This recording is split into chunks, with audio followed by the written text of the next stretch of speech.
Okay. I will check first the attendance. Aguila, Aguila present po, sir. Almendras, Almendras present po. Banderlipe, Bandarlipe present po. Asabal, Isabel present. Kuwa, Kuha present po.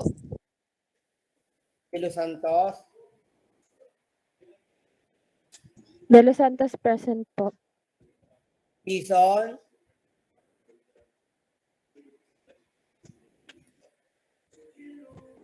Espiritu,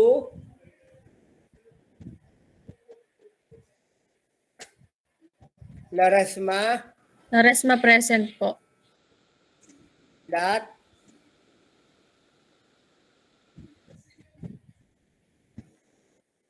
Sir, nasa burol daw po siya. absent. Madiraso, Maderasa present po. Magtibay, Magtibay present. Maluan, Present. Mali. Maluan, Malaluan present po. yan. Nosidal, Nasidal present po. Perez, Perez present po. Tenorio, Tenorio present po. Balinado, Valinado present po. Villapando, Villegas, Villegas present po. okay. So, 1, 2, 3, 3 are absent today. 19, so 16. Okay, tama. Okay, so once again, good evening class. Oh, good evening. Ba't ka kayo pagka... Good evening po, sir. Good evening po, sir. Ayaw sumagot. Ano ba? Nagugutom, may inaantok. Nako. O, hindi nyo kayo marinig. Ha? Hello? Naririnig po. Oh, ay ba't gayon?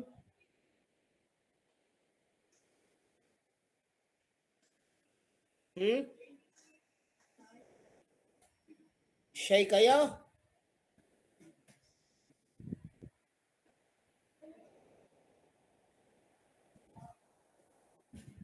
Oh.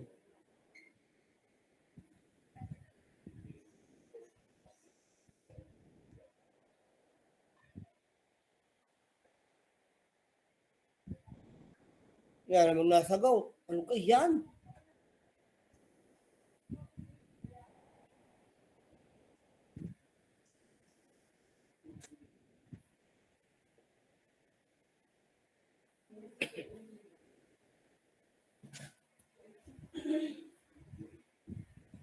Oh.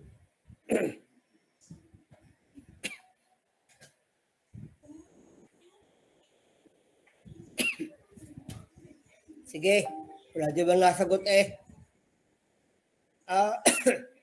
Have you submitted your assignment in our GC? Yes po. Opo, Yes sir. po, Yes, sir. sir. Opo, sir. Alam ko kayo dito yata.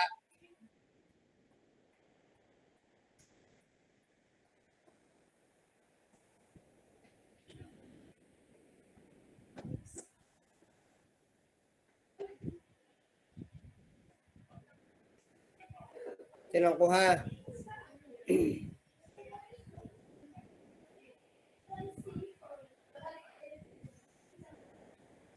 Okay, yon. Sige.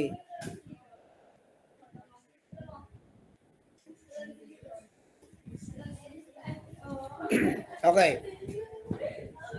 So let's discuss it, no? Yung ating elements of organizational environment. Now, okay. So sa isang organization, sa isang business, sa isang undertaking, kahit sa inyong bahay, may mga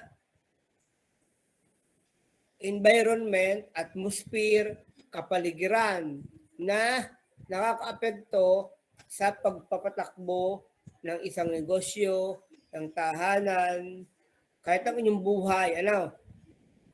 Kahit yung sarili nyo, ano? Di ba kayo nag-aaral? There are internal and external factors or environment that affects your study. Okay? So in the business side, this is also true. Okay? So may I hear from Miss Villapando, what is your explanation about the diagram? Actually, it is a circular diagram. Okay? Miss Villapando. Yes po, sir. Wait lang po.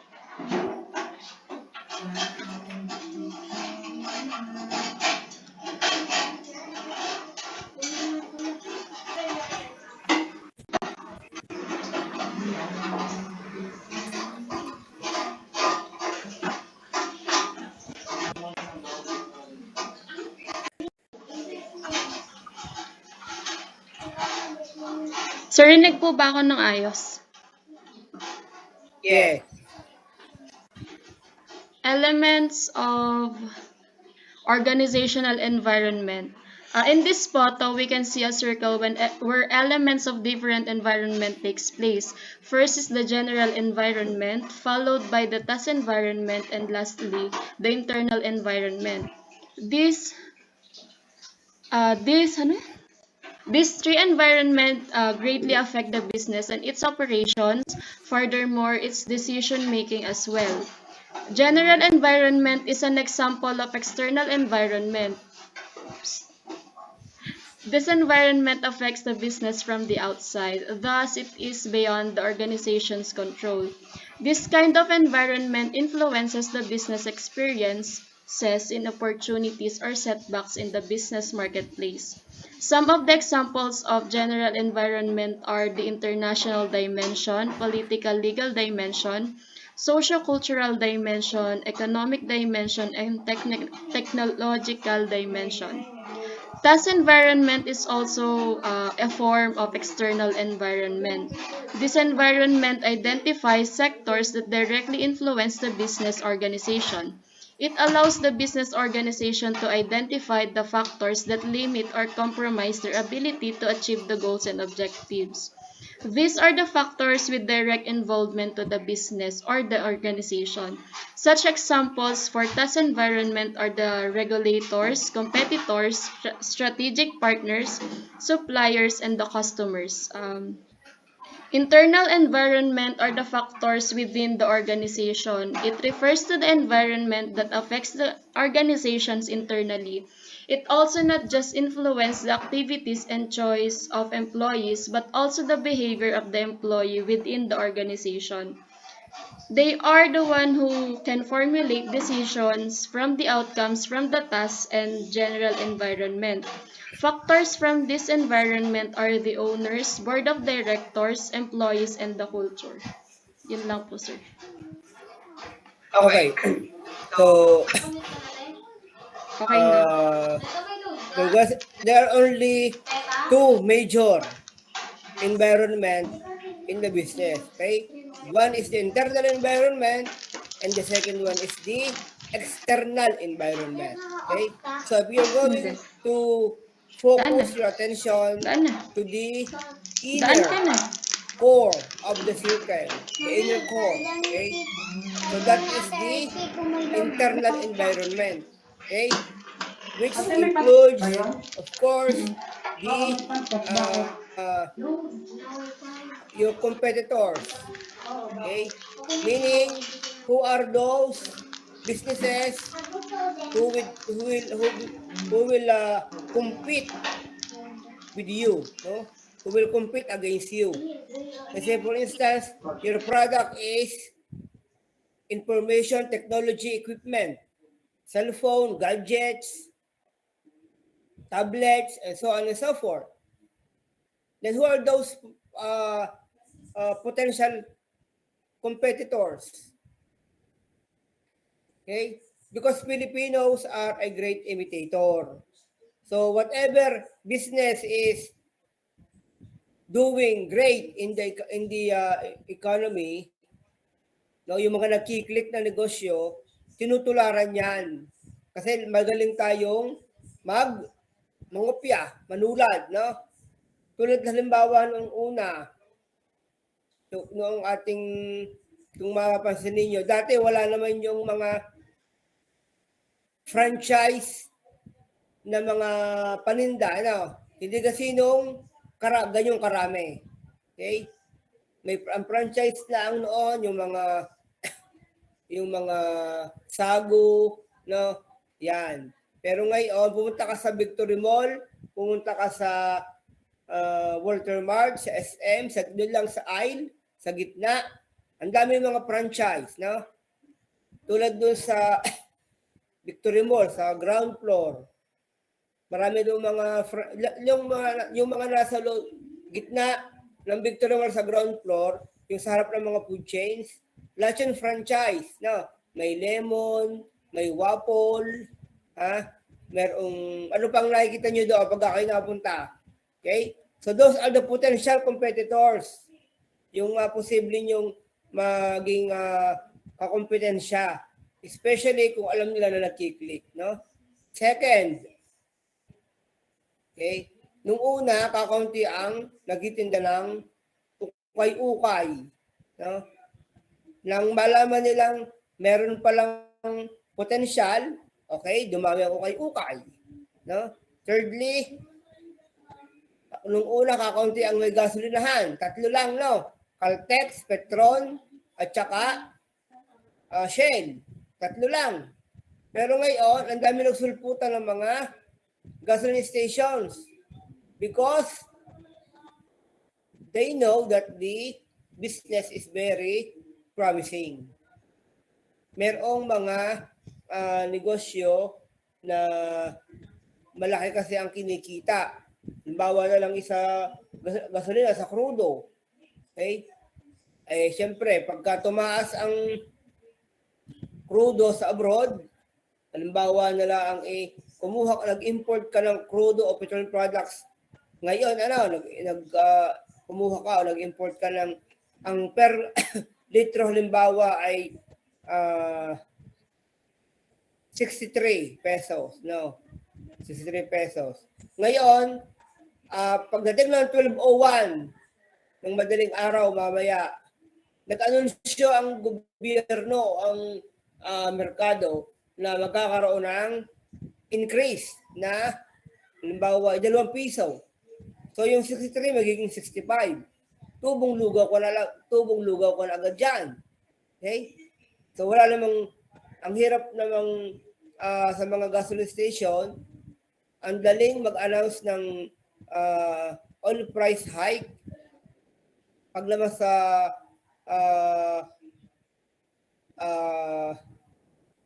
yung sa rollback, no?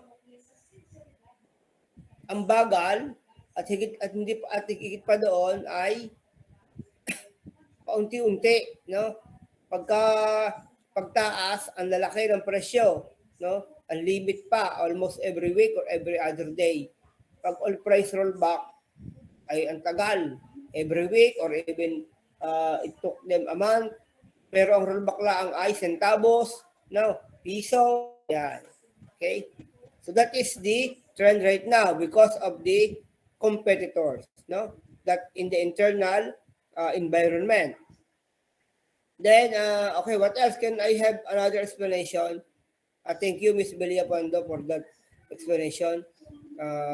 That is great. What else? Any volunteer?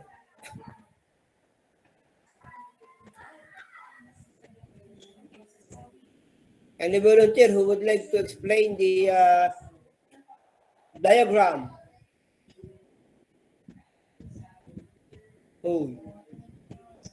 Wala? Aba. Ikaw, Mr. Walang ba lalaki rito, Mr. Tenorio? Nag-iisa kang lalaki? Meron pa po, sir. Sino?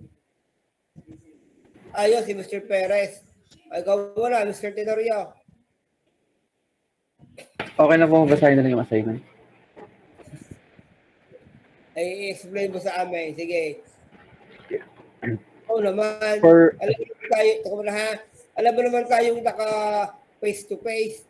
Malaman ko kung binabasa mo yan, ikaw nakatingin sa camera.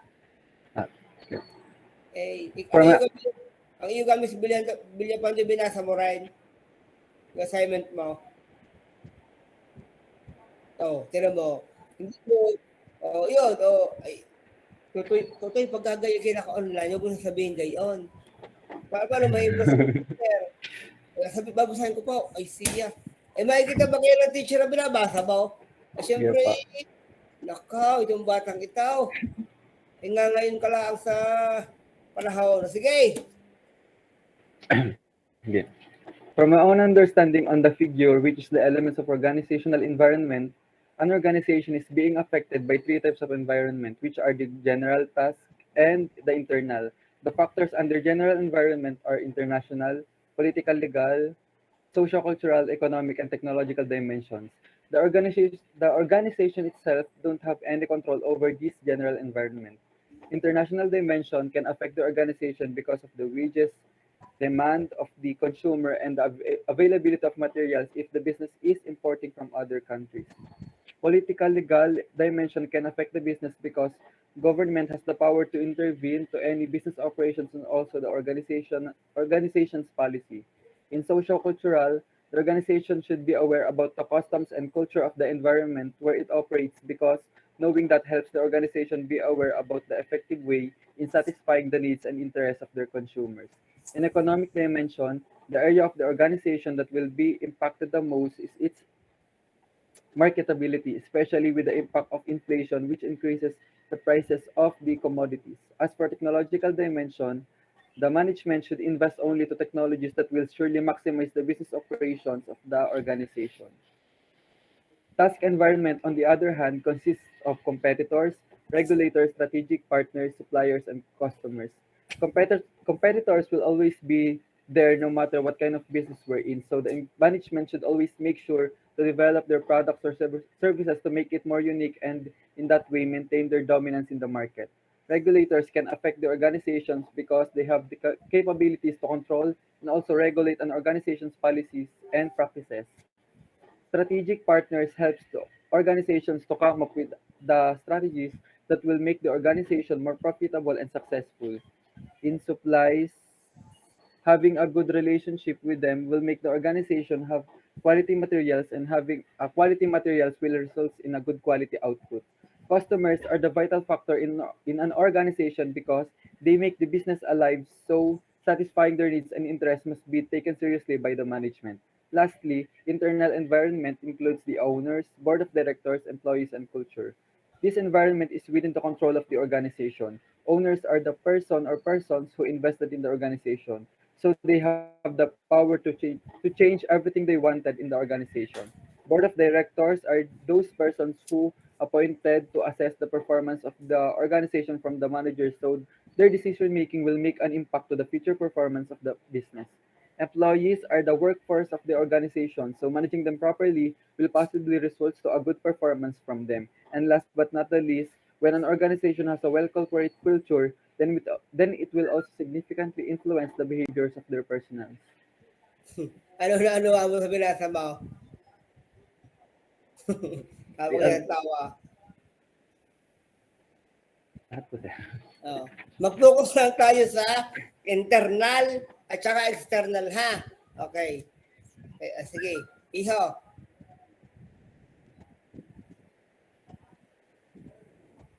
Ano po yun? Ha?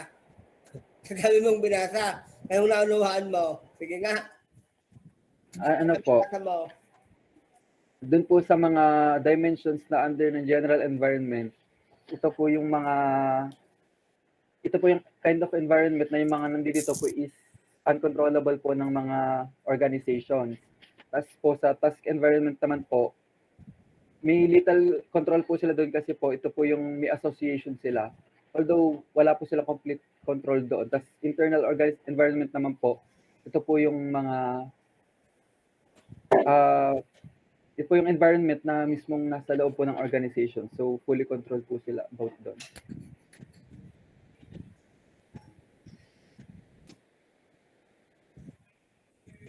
Okay, mga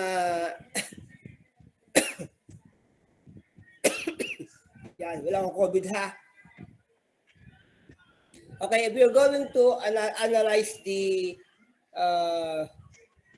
figure, okay, you just only get one, let's say one internal environment, okay, and then explain it as briefly as you can. Huh? Do not make a kilometric explanation, okay, because uh, in making explanation, make sure that something will retain in your mind. Okay, that would be your as part of your memory recall, so that whenever you will take the exam, you will readily recall what is the meaning or what is this all about. Okay, Miss Kuwa? Yes po. Yes. Sige. Can I hear from you while you are eating your dinner?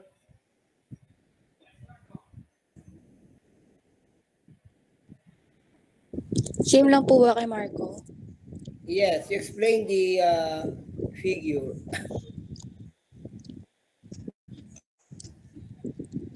The organizational environment has three elements. Ineng. Uminom ka muna ng tubig. Okay lang. Lagi mahirinan. Hindi ba? Ito po.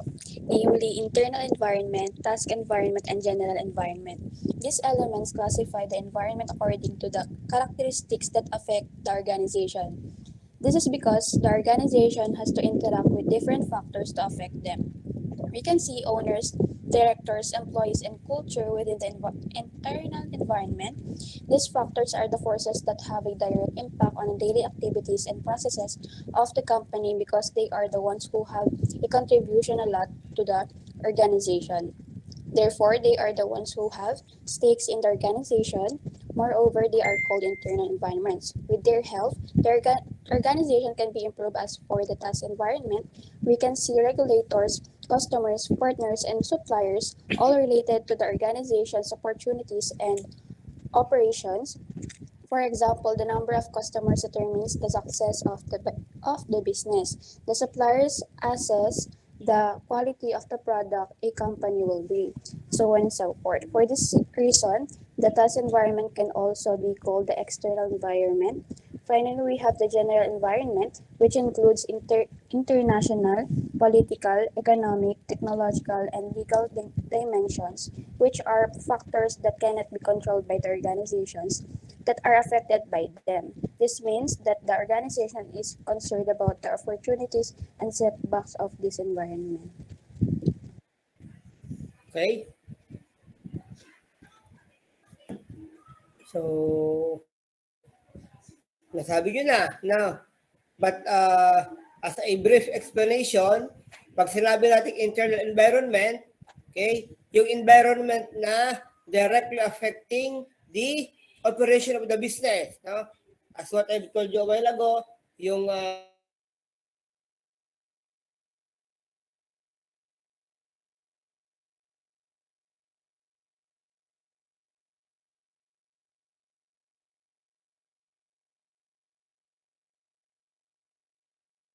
those so-called regulators. Regulators, they are the ones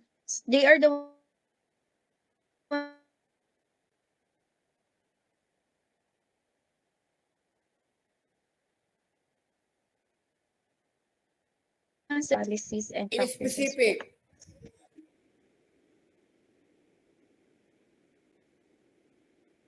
who are the so-called regulators?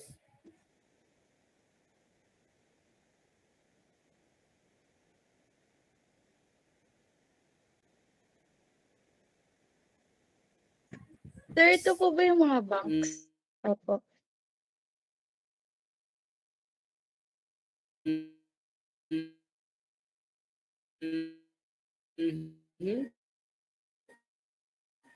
No. Regulators. Those are yes. Sino mga tatawag na regulators?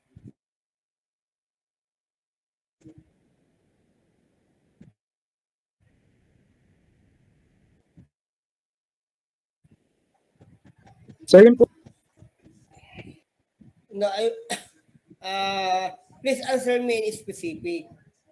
Who are those regulators? Any idea who are those regulators?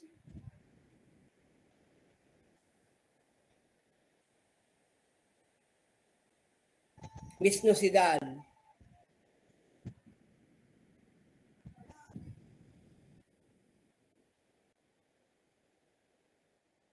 Sir, yun po ba yung mga Yung mga FDA po? FDA po. FDA, Food and Drug Authority po. FDA or Food and Drug Authority. administration? Administration pala. Okay, malapit na. Pero ano pa? Miss Vanderlipe. Sir, ang idea ko po, sila yung mga government agencies po na nag-i-impose ng mga rules and policies. Yun, tama. No. These are the government agencies. No? Yung mga nagbibigay ng mga policies, no? Halimbawa, DTI for trade for the product, no? SEC, okay? The Department of Agriculture, the local government units, the FDA for that matter. Pero iba't iba ang kanilang ginagawa kasi sa FDA, mga gamot, no? Depende kung ano ang produkto ay yung gagawin. Ha? Paliwanag? Hoy. Yes po. So yun ang mga regulators sasabi, ha? Then, Opo, sir. okay. We have strategic partners. Ano ang mga ito? Miss Laresma. Strategic partners. Ito yung mga Sir, they are another business entity which an organization has an agreement to share resources. no, Miss Miss Laresma. Answer me in specific. No. Do not read a kilometric statement. I want a precise and straightforward answers. Who are those strategic partners? Sir, sa mga ano po, sa mga businesses po na nagpo-form po into partnerships. Mm-hmm. What else, Miss Aguila?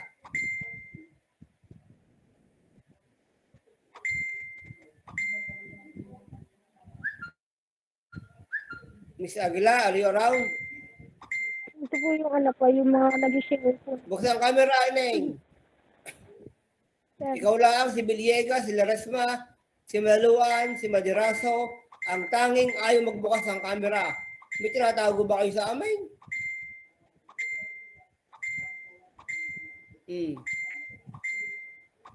Miss Aguila. So ito po yung ano, yung nag-share po ng resources po between two farmer individuals po na companies or companies po. Ang Para sagot, po hello. Ang sagot ko ay isang specific answer lang. Ano? Tulad sabi natin, who are those regulators? Sabi ni Miss Vanderlipe, these are the government agencies. Sabi ni Lucidal, FDA. Those are correct, no? So, ano yung tatawag natin ng mga strategic partners? Miss Villegas? Sir, yung individual po na sa partnership. Mm-hmm. Miss Almendras?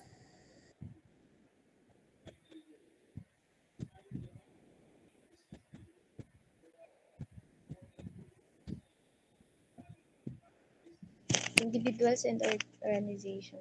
Mm-hmm. Miss Madiraso?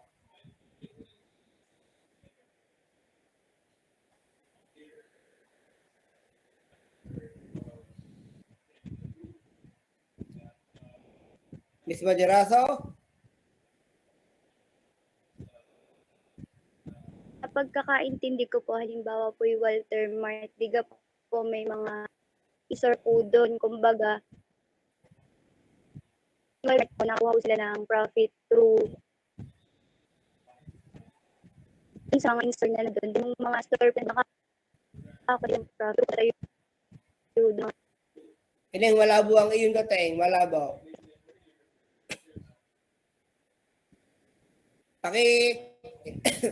Pakita mo sa chat box, Ineng. Sa chat box. Pakita mo sa chat box. Yes, Miss Meluan. They are usually non-competing businesses po. Hindi po sila nagko-compete. Kasi partners po sila. Ano nga yun? Ano nga yung mga sabing strategic partners? Ano nga yun?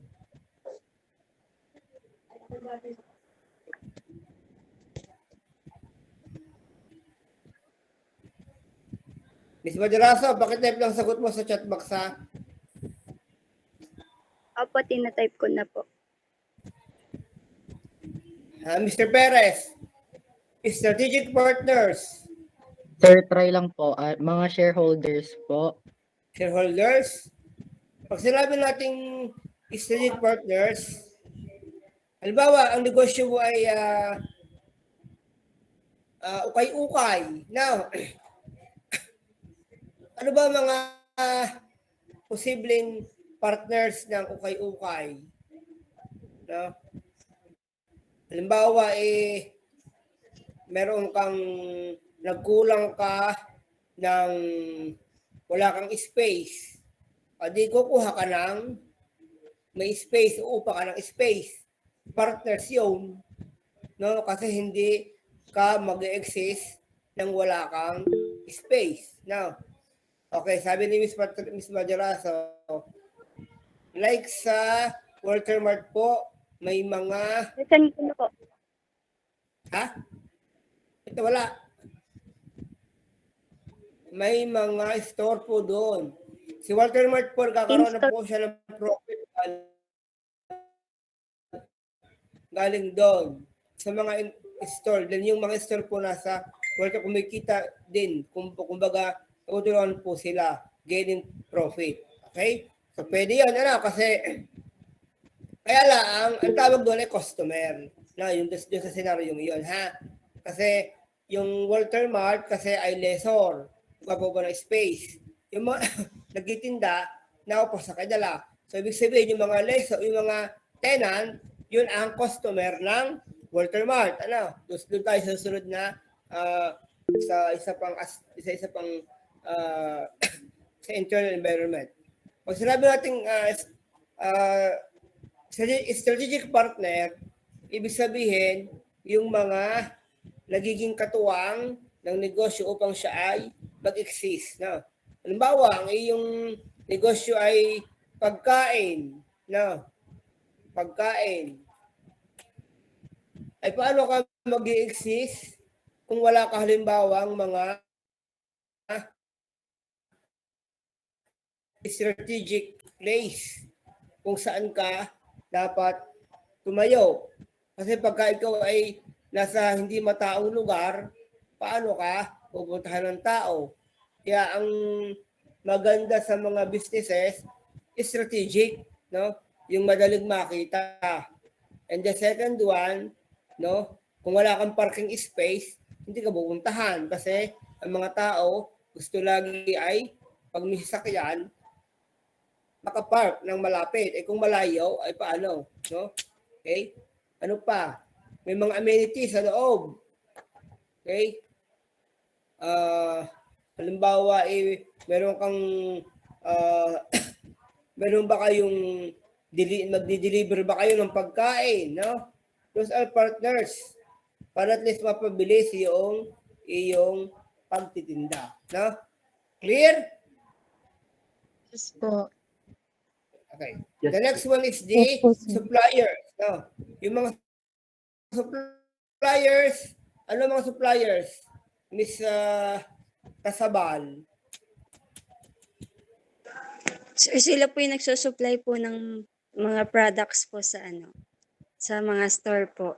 Sa mga camera mo, tulad ng Specific business.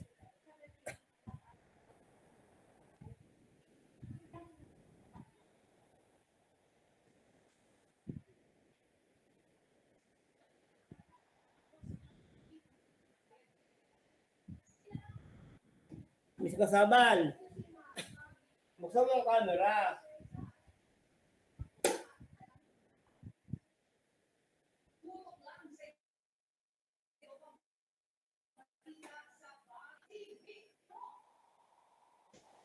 Nawala si Miss Sir, Kasabal? nawawala daw po signal niya. Sige. Sige. Miss Kasabal. Ano bale? Sino? Miss Kuwa.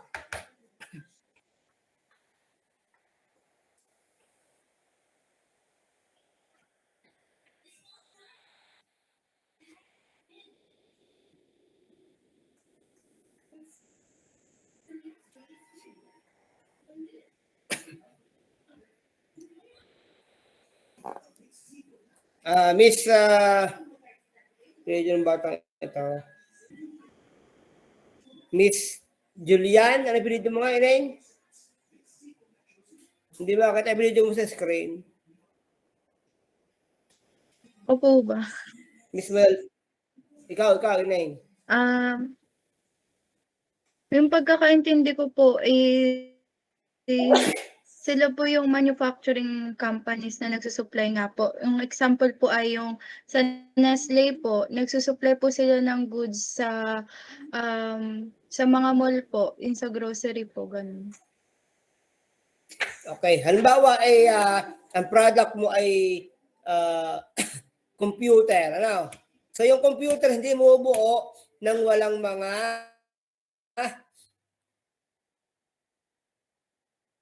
keyboard, no? Walang mga camera, mga pyesa, at saka yung mga bag. So yun ang mga supplies. Before you can manufacture a certain item, you're going to have a supplier. No? Halimbawa, ang yung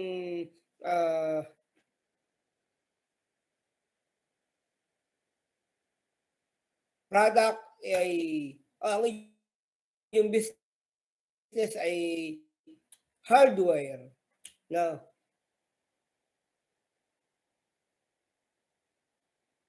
Ang pako ng halo supplier. No? Maliwanag? Hello? Opo, sir. Yes po. Okay.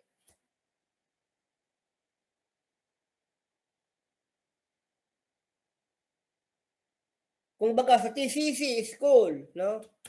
Opo, sir. Laptop, yung gamit sa school, the school will not operate without those supplies, no? Office supplies, office equipment. Ha? Yan. Clear? Opo, sir. Okay. Then, the other one is the customers. Ano? Yes po, sir. So, customers, lahat tayo customers. Kahit pa ikaw ay empleyado,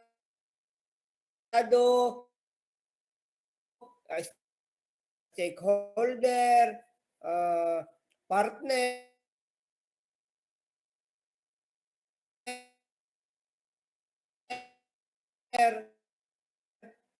ng isang negosyo, ikaw po, limbawa na lang, ikaw ay, sinong katrabaho sa food chain? Sa inyo? Sinong worker, from being away sa Walter,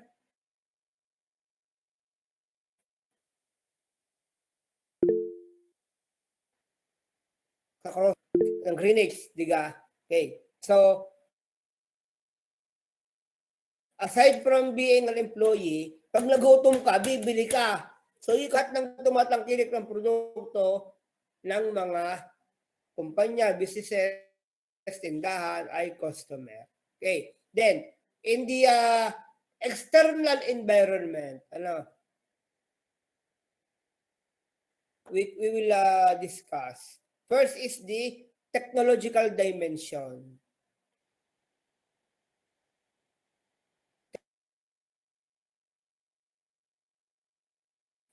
What is this all about? Miss Villapan daw.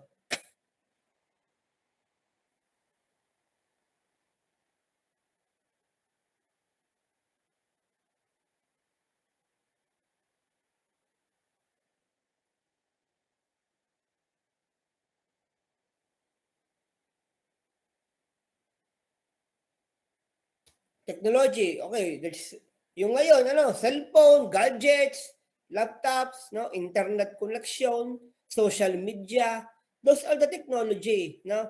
Kasi ngayon, pagka hindi ka marunong sa technology, abay, iwan ka, no? Kasi ngayon, in one click, order ka ng ganito, nasa iyo na maya-maya, no? Through online delivery, no? Pagka ikaw nasa abroad, gusto mong magpadala ng pera sa iyong kamag-anak, no? Through technology, no? Napakabilis. Okay? Gusto mong kausapin ng iyong kamag-anak, kahit siya ay nasa isang lupalop ng mundo with the aid of technology, no? Ay parang kaharap mo lang, no? Parang tayo, no? Tayo nasa ating mga bahay-bahay.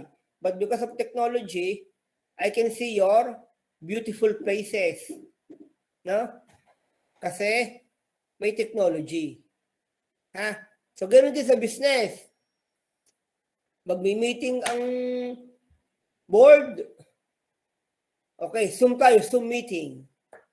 Magmi-meeting ang mga rank and file. Pwedeng Google Meet, no? Virtual meeting instead of face-to-face. That's part of technology. So, geography is no longer a hindrance or barriers for communication because of technology. No? Kaya lang, pag naubuso ang technology, doon mahirap kasi may mga ginagamitan ng iba, yung teknolohiya, ginagamit yung kanilang mga personal motive, no? Halimbawa, pornography, yan, ang ginagamit ang technology, they are hacking the social media platforms of private individuals just to advance their personal gains. So, subject to abuse. Okay? Then, the second one is the economic dimension. Economic dimension meaning what's that, Miss Villegas?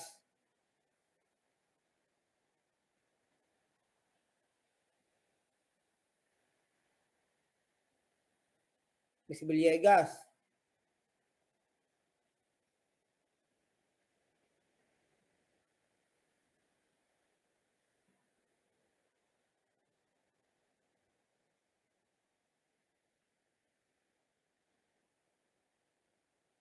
Oh, Miss Villegas, where are you?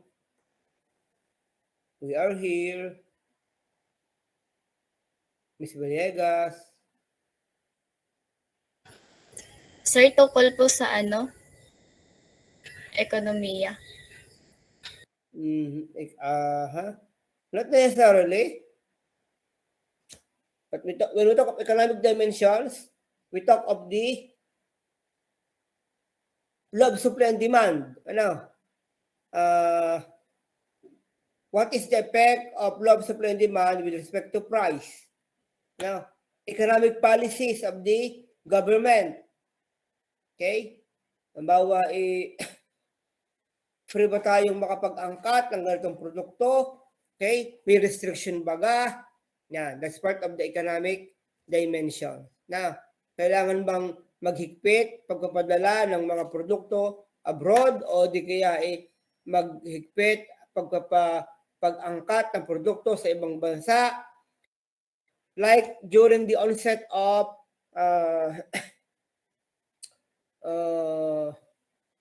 African swine fever, ASF, among the cattle industry, among the pig husbandry. So dahil mayroong ASF, we close our borders from our neighboring countries in order to avoid the spread of that disease. Kasi pag nakain ng tao, pwedeng ipasa, posibleng makaperdyo sa ating kalusugan. Kaya ang ginagawa ay ang mga baboy ay nililibing ng buhay, kinakain. So, apektado ang ating merkado, apektado ang ating ekonomiya dahil kapag walang supply ng baboy, mataas ang demand, mataas ang presyo. Kaya ang baboy noon, umabot lang 400 ang 1 kilo. Na-experience ninyo? O kayo vegetarian, hindi kayo nakakain ng baboy?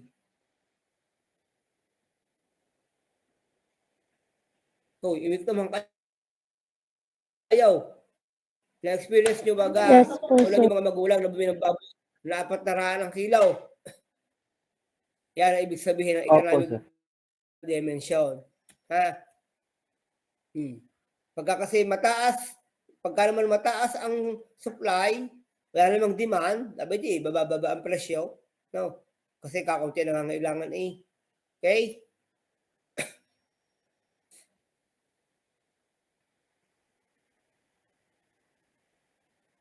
Next is the socio-cultural.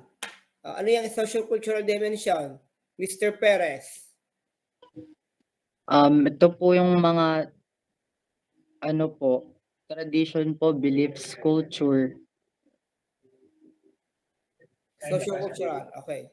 Sige. Tulad ng example.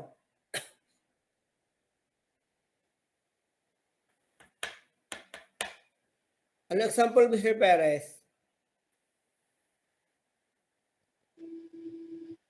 Ano po, sir, yung sa halimbawa po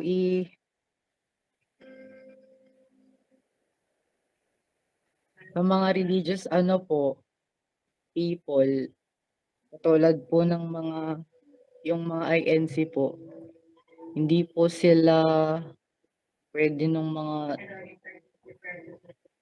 dinuguan, ganun po. Tapos, sa mga iba po namang culture yung mga katutubo po, ganun. May sarili po silang pananamit, mga ganun Okay, po. so nakaka-apekto yun kasi halimbawa ikaw ay nag-supply doon ng mga produkto ninyo, posibleng hindi basta tangkilikin, Kasi may kanya-kanyang kultura. Halimbawa, may Muslim ba dito sa atin? May Muslim sa atin? Wala, Saksi ni Batman, mayroon sa atin? Saksi ni Batman? Uy, may saksi ni Batman. Wala. Wala po. Wala maging relihiyon. Okay. Pagka halimbawang tulad ng mga Muslim, sila hindi nakakain ng hindi halal, certified. No? So pagka ganon, ID, dapat ay i-adapt ninyo ang inyong supply na produkto. No? Okay. Next is political legal dimension. What is this all about? Miss Vanderlife? Sir, ito yung mga mga government po na nakaka-apekto sa business, yung mga government na nag-i-impose din ng rules, sila din po yung sa political stability. Okay, ganyan rin, So, may mga international laws, may mga patakaran with respect to the trading of goods and services. Halimbawa, pag sinabi ka ng isang bansa na hindi mo tayo angkat ng mangga sa Pilipinas, apektado ang ating ekonomiya because our GNP will get affected. ang GNP nagme-measure ng ating kaunlaran. Okay? Halimbawa, sinabi ng bansang Hong Kong, okay, part ng mainland China, hindi muna tayo mag-accept ng manpower from the Philippines. Apektado ating mga OFW, no? Hindi tayo makakapag-remit ng mga dollars. Okay? Halimbawa ay nagpalit ng nag-eleksyon, ano? Nagpalit ng leader, nag-iba ang polisiya ng ekonomiya. That affects the business. Clear? Opo, sir. Okay, then the last one is Yes po. the international dimension. No? Yan. Sa international dimension, like with the Philippines, which is a member of ASEAN nation, or ASEAN country. What is meant by ASEAN? Mr. Tenorio. What is ASEAN? The acronym ASEAN. ASEAN. Anyone? Association of Southeast Asian nations. Anyone does. Yeah. Okay. Association of Southeast Asian Nation. No? Yan. So, yung sa international dimension, kapag halimbawang tulad ng ikaw halimbawa member ka ng isang samahan ng mga bansa, no? At ikaw ay timiwalag, ay nako, malaking bagay yan.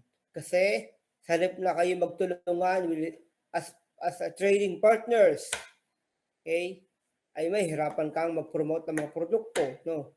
Halimbawa, there is a war, no? War between two countries, especially right now between Ukraine and Russia. Okay? So, we are affected because we are importing our requirements for wheat. No? Ano yung wheat? Trigo. Yung ginagawang harina na ginagawang tinapay. Na, yan. Diyan tayo apektado. Okay? Kapag ka may gera, kaya talan nyo ha, nobody wins in war. Everyone loses in war. Tayo malayo sa dalawang bansang nag-uumpugan. But we as a Filipino, no, as a common tao, we can readily felt the agony of that war. Why? Because, okay, if you would analyze, before the Russia and Ukraine war, the price of our petroleum products is very stable, no? Hanggang ano lang tayo, 50, no? Less or less than, ano? 40, gayan. Ay nang sumiklab ang gera, inabot ng 90, 80. Okay? Because of that event which affects the international community. Okay? Maliwanag, class? Opo, sir. Yes, boss. May tanong? May liwanag? May tanong? Mayroon bang Opo, violent sir. reaction? May inaantok? May nagugutom? May nauuhaw?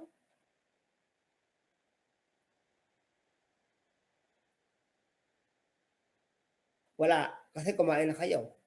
So we are done with this figure, right?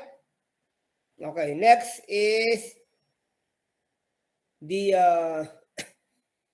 bureaucratic management. Now, pag sinabi nating bureaucratic management, anong ibig sabihin noon? Miss almendras.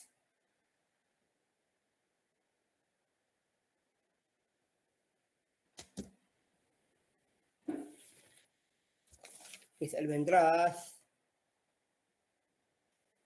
Ano ibig sabihin ng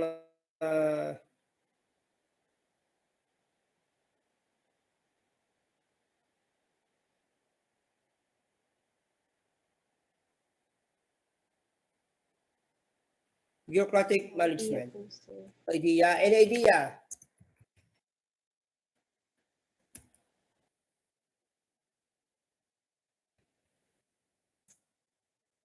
Miss Laresma. Sir, management technique po that uses systems and procedures.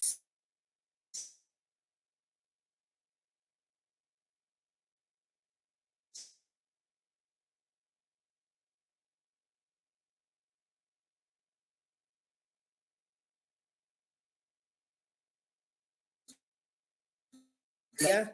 Miss I don't have any idea po, sir. Ano po Manerasa. siguro, yung government agencies din po sila pero yung mga officials po ay hindi elected. Mhm. Ano pa? Miss Aguila.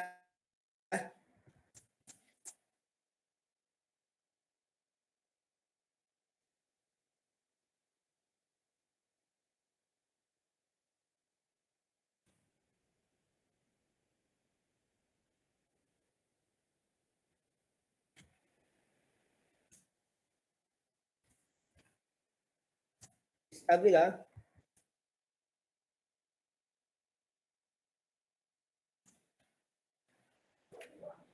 Sir, ano po yung, kung gaano po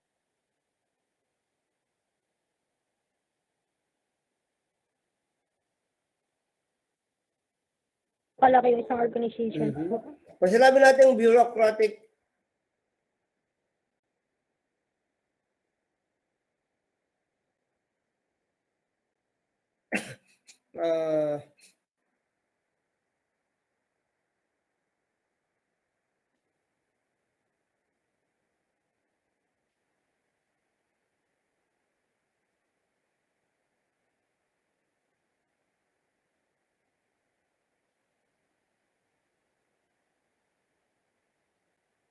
management, pagka kasi bureaucratic, that is associated with a negative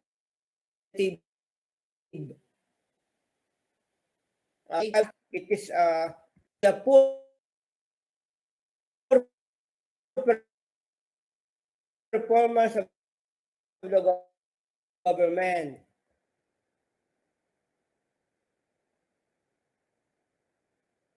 So in that case, ano ba yung bureaucratic management, no? Bakit nagtatagal ang mga dokumento? Bakit ang taga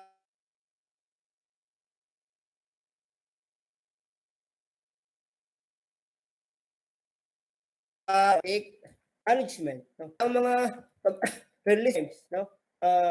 Bakit na-submit na namin lahat, maya-maya, meron naman panibagong requirements. Okay? So in that case, sa chat box na basa ninyo, pakisulat, ha? Baka pag nawala ito, ha?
Okay, so itong gagamitin ninyong format ha, pag nagawa kayo ng strategic management, okay? So, if you will observe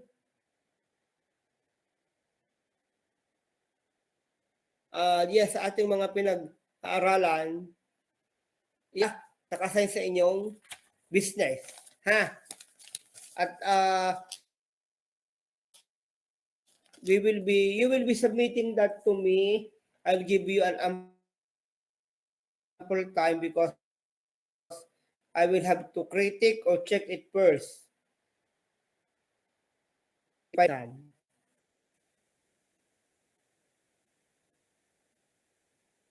Okay, have you already copied Opo, everything? sir. Hello?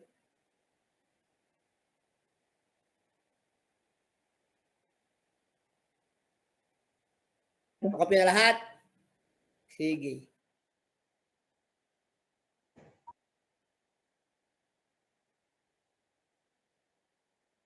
Okay. May question tayo sa lesson? Yes po. Thank you po.